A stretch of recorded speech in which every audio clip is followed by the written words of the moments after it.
مجھے لگتا ہے کہ پسروری صاحب کا یہ چیلنج ادھورا ہے. سب سے پہلے پسروری صاحب کا یہ چیلنج سنیں.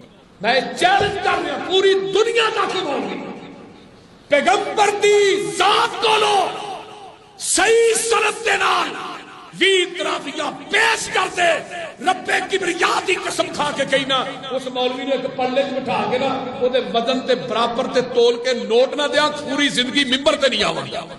پسروری صاحب عشاء کی نماز کے فوراً بعد تراویح پڑھنا، جماعت کے ساتھ پڑھنا، پورا رمضان پڑھنا اور تراویح میں مکمل قرآن مجید ختم کرنا، یہ 4 باتیں بھی تو صحیح سند کے ساتھ حضور نبی کریم سے ثابت نہیں ہیں. لیکن پھر کیا وجہ ہے کہ آپ نے اپنے چیلنج میں 20 رکعت تراویح کو تو شامل کیا ہے اور یہ 4 باتیں چھوڑ دی ہیں؟ اس لیے کہ آپ کا اپنا مسلک بھی ان 4 باتوں پر عمل پیرا ہے. تو یہ تو پھر مسلک پرستی ہوئی پسروری صاحب، حق پرستی تو نہ ہوئی.